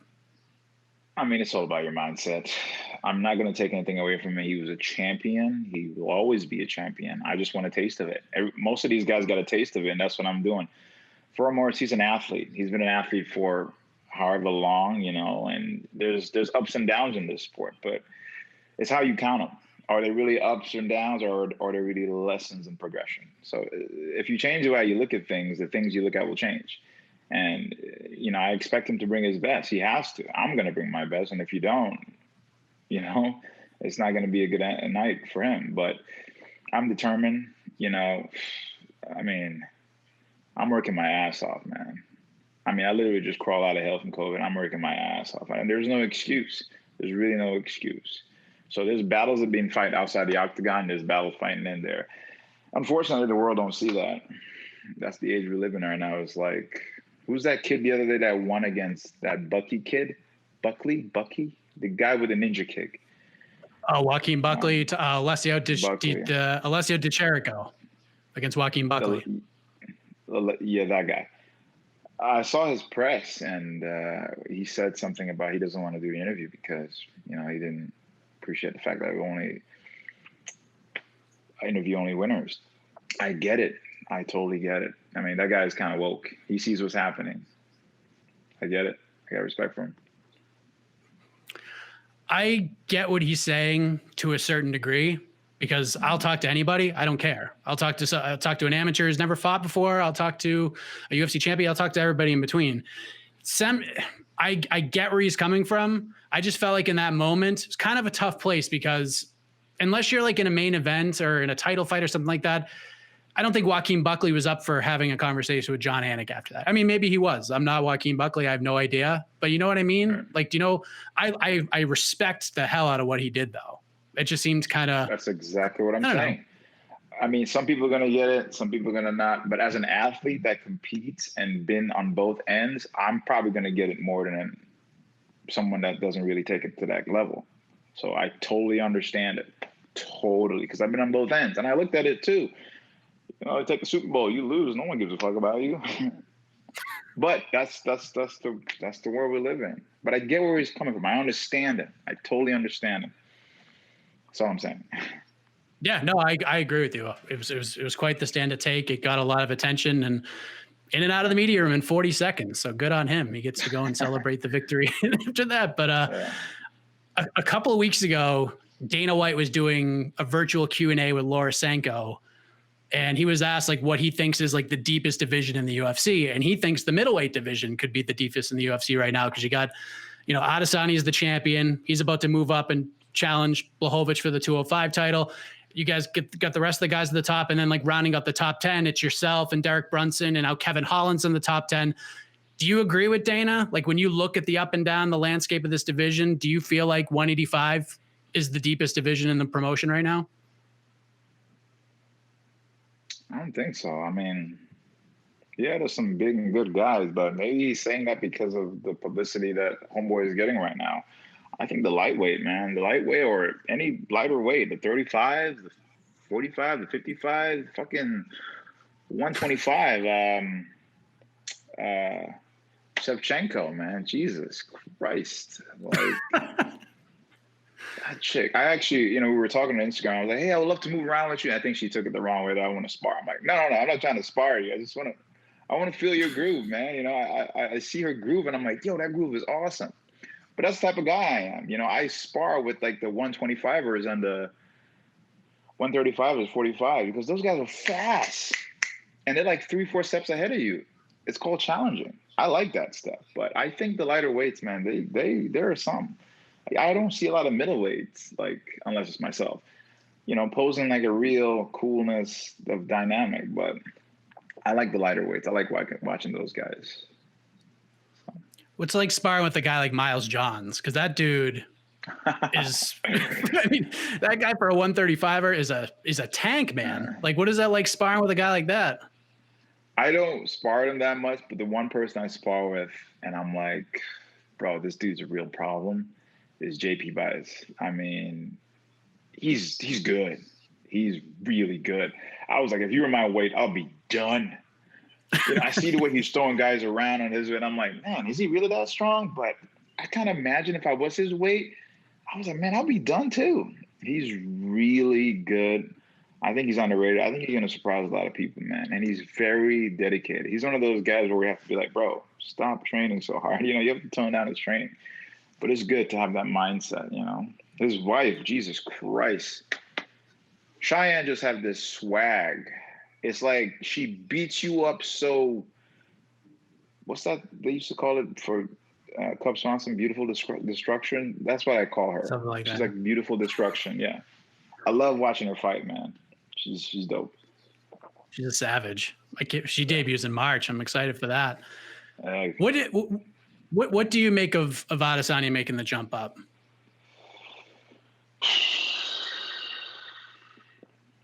I know it's just going to get me in trouble. I think this dude is just picking fights, man. He's picking fights. And maybe he has that leverage, but maybe it's because I want to fight him so bad. I really want to fight. The last time I wanted to fight someone so bad was Josh Saman on The Ultimate Fighter. I want to fight him so bad because I get him. He's dynamic, and there's not a lot of dynamic people left. And for those that are dynamic and not winning, they're trying to be flashy. There's dynamic with fluidity, and I have that fluidity. It's coming out. I lost it for a while because I was like in La La Land, but man, I'm putting my shit together. But good God, I want to fight this fucker so bad. But you know what? With the freaking everything, the politics, the media, it's like someone saying, well, you're not worthy yet. Or the ranking system. We here think you're number 8. We feel that you're number 8. We've never competed before, but we think you're number 8. Get the fuck out of here. Who comes up with this ranking system? It's a joke. So you're going to tell me what number I am? I feel like a little slavery is behind that. Anyways, I think in my mind, just like a lot of people, they have to feel like they're the best. And number one, yeah, you have flaws. Yeah, you have ups and downs, but they're your ups and downs. They're your lesson. Last time I checked, it's called My Life, not your fucking life. You live in your own fucking life. I'm living my life. So how the fuck are you going to come here and tell me what I should do? Get the fuck out of here. I'm not telling you anything. I'm not telling you anything. Man. It's politics. It's politics, but you got to play the game. And when I was younger, I was like, yeah, I'll fight anybody. Like when I fought, he was the champ? Shit, Robert Whittaker. I fought 4 times that year. I didn't want to fight. I think I just got off a fight with Gegard, and that was like in a 3-week because someone pulled out and I had to replace someone. And I already trained for a bunch of camps. I think I trained for 6 camps. Maybe one didn't happen. I remember one didn't happen. It was Jotko. Jotko didn't happen. I was mentally, physically tired, and my dumbass manager made me do it. And I was like, dude, I'm tired. Like I'm tired. And it was one of those. I was like, fuck it, I gotta suck it up. And the worst thing that ever happened to me when I fought Robert Whittaker, I caught a staph when I landed. I had a staph on my toe, a big freaking hematoma thing on my toe. And I got on antibiotics. I've never been on antibiotics. And if anybody knows what antibiotics is, it makes you delayed. It's like, I'll get hit and I'll block after, so it made me delayed. But I'm like, man, I shouldn't make any excuses. But I'm like, fuck, I fucked up. I shouldn't have done that. I shouldn't have done that. I'm not taking anything away from him. He was the champ. He's a stud. I have nothing bad to say about Rob. I love the kid. He's a cool dude. But there's a lot of decisions that I made in my career that I did not want to do. And most of those fights that I've lost, I'm telling you right now, I did not want to do them. But you got to play the game. You got to be a yes man. That's what they do to you. So you wanting to fight Adesanya, this is a purely competitive thing, like the flow, beyond the way he fights.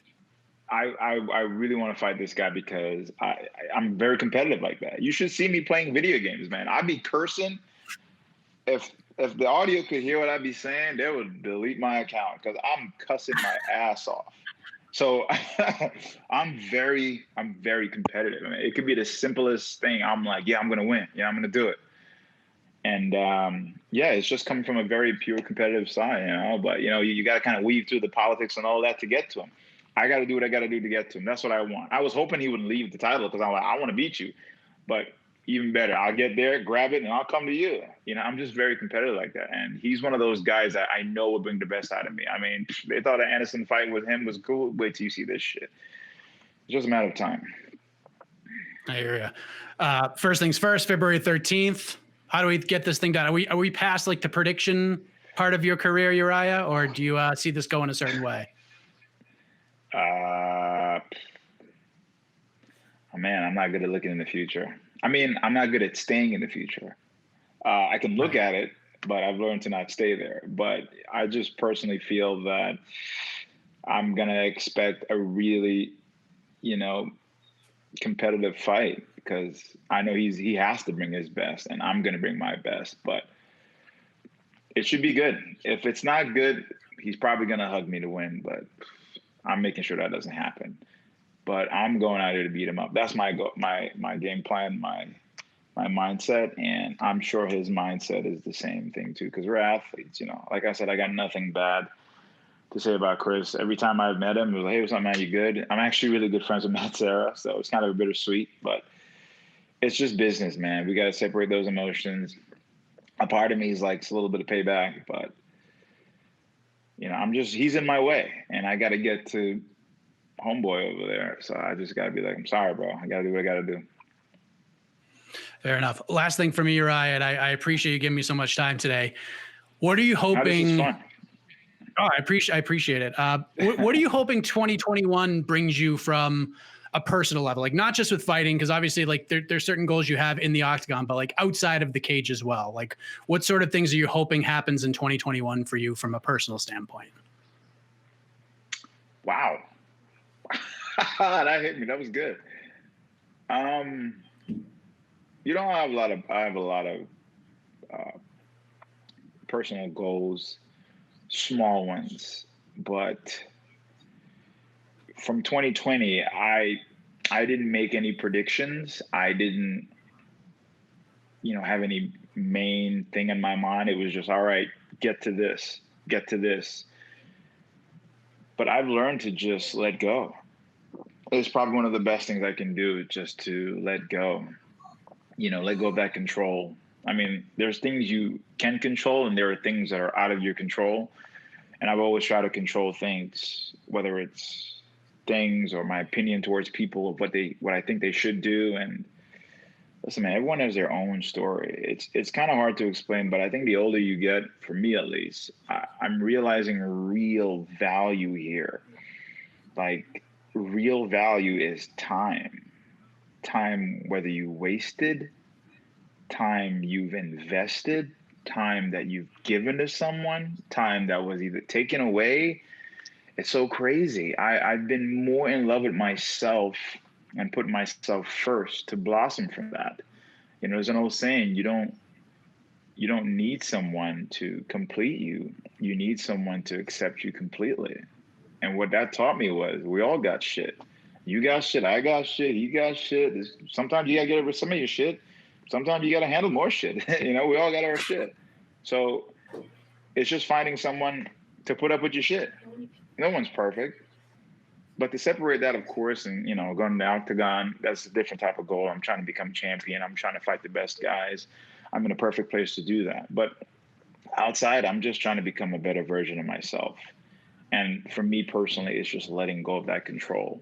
I was trying to control 2020 as much as I could, but I got to a part where I was like, dude, did I need to do all that? I just need to kind of go with the flow. But at the same time, be creative and know what I want. And know what I need and know what's necessary. And of course, doing what's right. Because that's always hard, doing what's right. It's like someone talking shit to me on Instagram where I'm like, I'll find you, motherfucker. And they won't find you when I'm done with you. I'm that guy. I can't tell you how many times my friends are like, bro, don't do that. And I've had a couple of stories where I've met up with dudes. I'm like, so what's up? You want to talk shit? You forgot I'm from New York? You forgot. I'm right here. You can't talk shit now. What's up? Got your time. You can't talk? Thank God I'm not that guy anymore.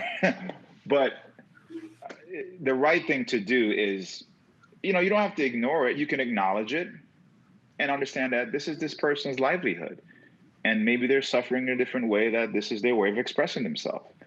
But should it affect you the way it does? Absolutely not. So if you know where it's coming from, the right thing to do is how you handle it in a positive way. Maybe, hey, man, I give out free hugs on Sunday. Let me know if you need some, But not taking the negative route of saying, let's go, motherfucker, because that, you're holding on to that anger, it doesn't really serve any purpose. So maybe that's one thing I'm really working on, to not hunt motherfuckers down.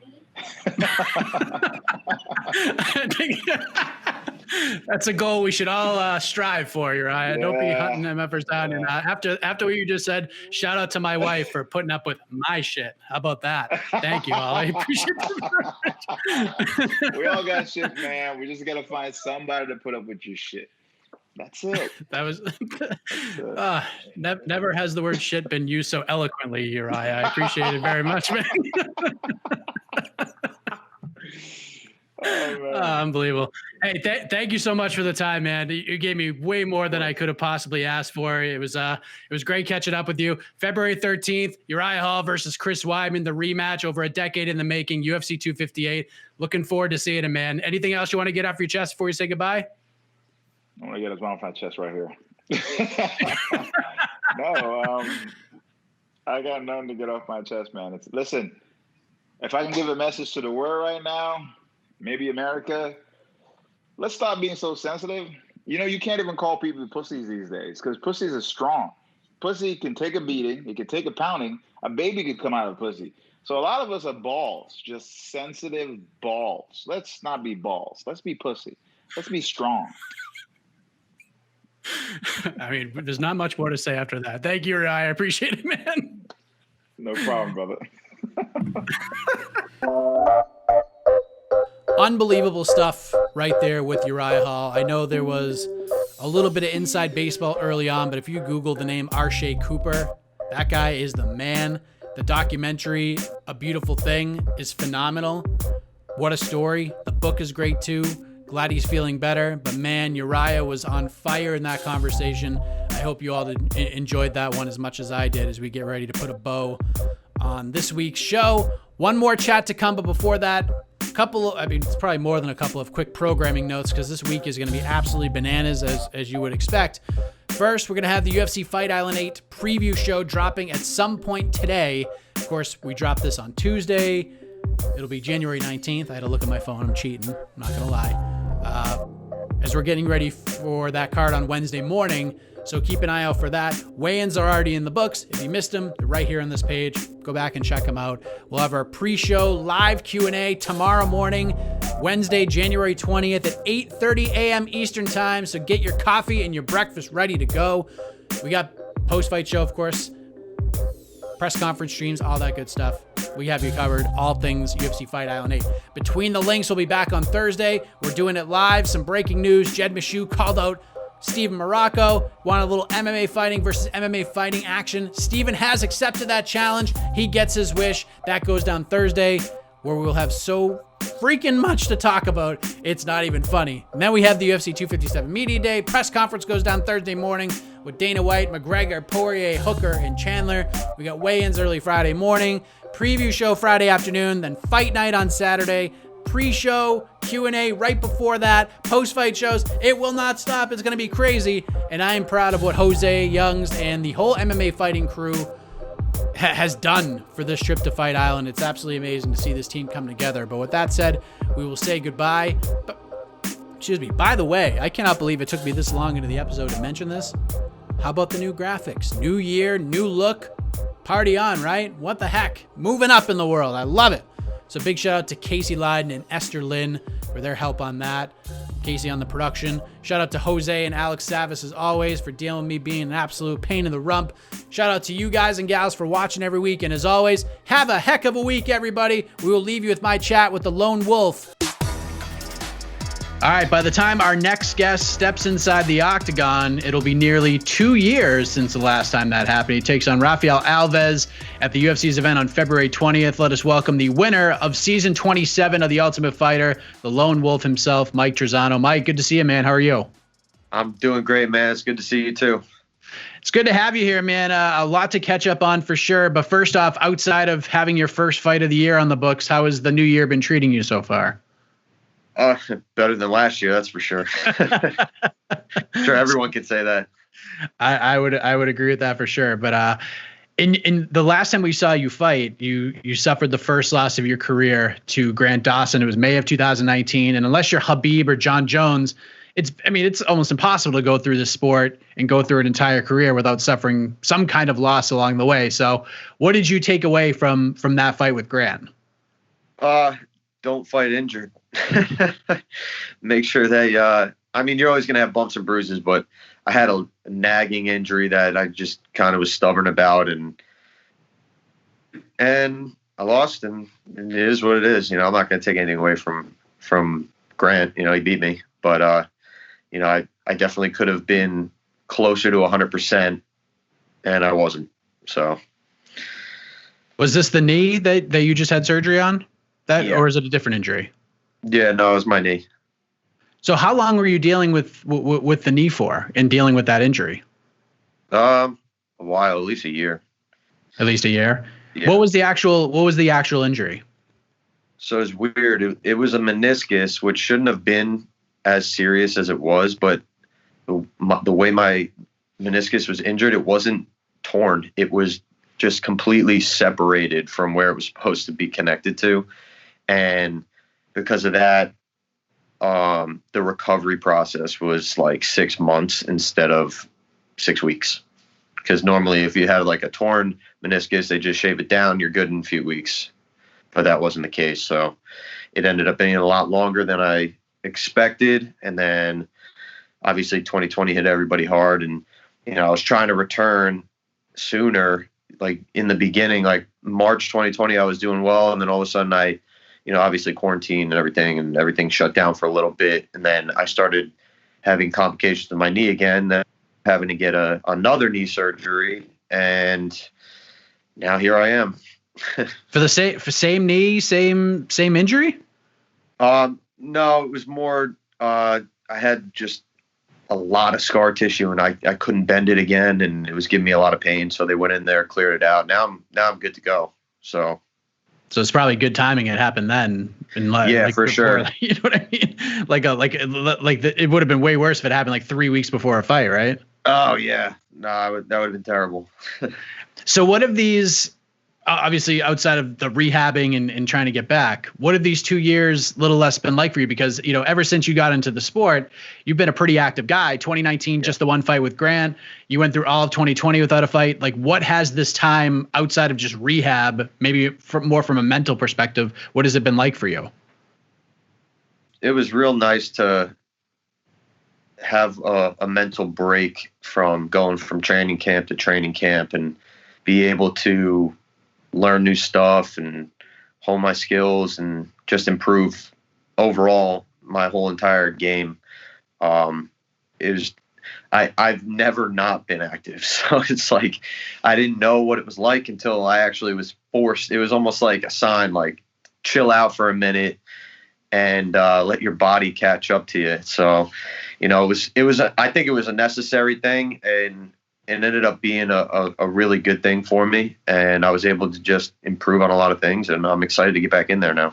It's nice to get a fresh perspective on things, right? Because I'm sure sitting back and taking that time, a lot of fighters would lose their minds. You took it as an opportunity to just kind of relax a little bit. Yeah, I mean, don't get me wrong. I was itching to fight the entire time, but I had to almost teach myself how to chill out. And don't get me wrong. I mean, I was training, I was working out the entire time I've been out. So it's not like I'm not doing anything, but not being able to step in there and actually compete was a tough one, but again, necessary. So if this injury didn't happen, would you still have to teach yourself how to chill out? I mean, I probably would have fought 5-6 times by now. So. Did you have a little bit of the FOMO watching like your teammates fight, like seeing Jimmy Rivera head to Fight Island and such, where you're like, damn it, this sucks. This should be me. Yeah, for sure. I mean, I was definitely, every time they stepped in there, I was like, God, I want to be there. I want to be there. I'm jealous. I remember talking to Rob Font before his fight with Marlon Moraes, and even though it was a little strange at first, and your injuries are different, he said it was like fighting with a new knee. Like it was a better knee than he had before. It's like he almost compared it to like a pitcher who had Tommy John surgery. Like you just kind of clean the crap out, then your arm, your elbow, all of that, it's like better than ever. Is that how you feel right now? Like after a year of the injury, a year of dealing with it, and then rehabbing and going through a couple of surgeries? Absolutely. I didn't realize how much it actually affected the way I trained until I was actually 100% and able to do things. And like, I noticed that I would constantly favor one side. Like I wasn't doing certain things, and you don't realize it until it's actually fixed. And you're like, holy crap, I could do all this extra stuff now. So yeah, I mean, in a sense it is brand new, and I don't have to think about it and have that in the back of my head. Like, oh, if I turn this way, it's going to hurt. So I got to make sure that I don't go that way. And, it was kind of holding me back in a sense, and I don't have that anymore. So it's great. Did it take any time for you to trust it early on, or did you feel like mentally it was good to go immediately? You could push on it hard. You could do all these different things that you used to do before it came on. Yeah. I mean, I definitely had to like get that knee injury part of me out of my head. I mean, especially since I've been doing it for years. So it's almost like my body was like automatically just favoring it. So I had to almost retrain my body to not favor one side or the other, So it's been a long road, but I'm where I'm at now and got a fight lined up, and I'm excited. Yes, you are back. You're fighting Rafael Alves on February 20th, his octagon debut after earning a contract on the Contender Series. What did you think of the name when it was presented to you? Did you know anything about him?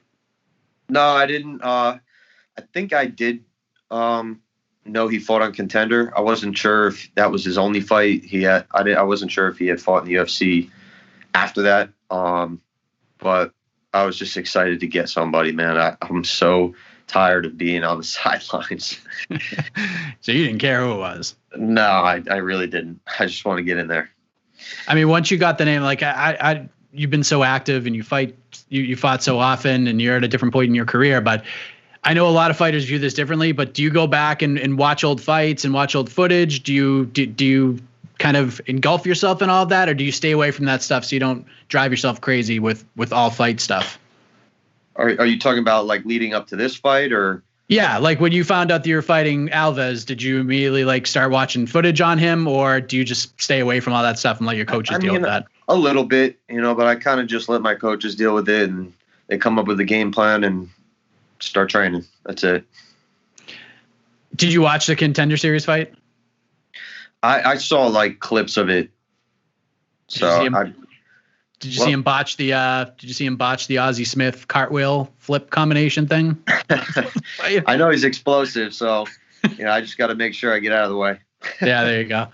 I don't know how deeply you even like look at this kind of stuff, but you come in off The Ultimate Fighter. That show was part of like the surge of this sport. Like without The Ultimate Fighter, who knows where we would be right now? There's a history, there's a lineage behind it. And now you got the Contender Series where, one night, one fight, you can go in there and have a good night and get yourself a contract. The roads, obviously, for the two shows are so different. But is there a part of you that's like, I'm on Team Tough representing against the Contender Series kids for combat sports, intergalactic supremacy? Like, are you looking at it in that way in any way, or is this, you don't even care about any of that stuff?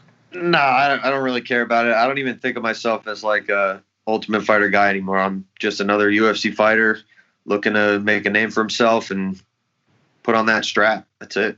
It's nice, man. What's the vibe like at Tiger Schulman's right now?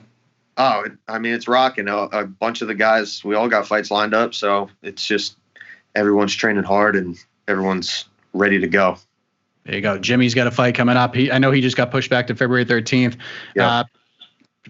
Oddly enough, Shane Burgos just texted me like a couple of seconds ago. I know he had a fight lined up and then that got taken away, which is kind of a bummer for him, but yeah, glad to see everything's going well over there. I know kind of a tough stretch with COVID like it was for everybody else, but when did everything sort of get up and running again for you guys? I mean, we've been pretty solid since like June of last year. So, I mean, we've been rocking. Obviously, it's been limited, just the main guys training for fights and stuff like that. But, it's been relatively normal. So we haven't really had too much of like a hard process. Are we rocking the full on mullet here? I've been looking at it. Man, that's been like my quarantine hair. Look at this, crazy. So I'm growing it out until my wedding. Oh, when's that happening? July. Oh, so we could still get 6 more good months of the mullet. Yeah. Oh, it's gonna get crazy. My hair is so curly. Like when it's wet, it's even longer than this. It just like froze up. What does the fiance think of it? She like it? She's counting down the days till it's gone. Is this the first mullet? Yeah, for sure. I got 6 months to try and convince her to let me keep it for the wedding. That's hilarious. How do we get this thing done on February 20th? A lot of time, a lot of pent up stuff to unleash inside that octagon. What can we expect in a little over a month's time? Hopefully as soon as possible. We don't get paid by the minute, so ASAP, so I can get back in there ASAP.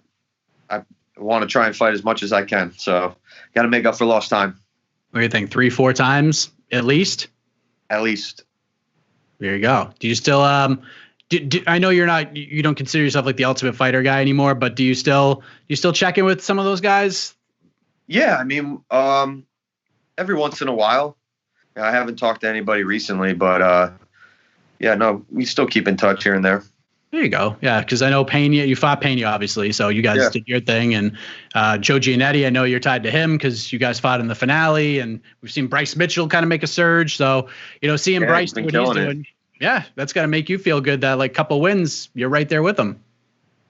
Yeah, no, I'm excited to finally get back in there, man. Like I said, I'm just itching. I can tell, man. I can see it in your eyes, and with that mullet, you're ready to get in there and fight, man. I appreciate you joining me, man. It's been too long since we've seen Mike Trizano in the octagon. That's all going to change. Man. February 20th against Rafael Alves should be a lot of fun. Mike, I appreciate the time, man. Hell yeah. Thanks for having me, brother. You're listening to the Vox Media Podcast Network.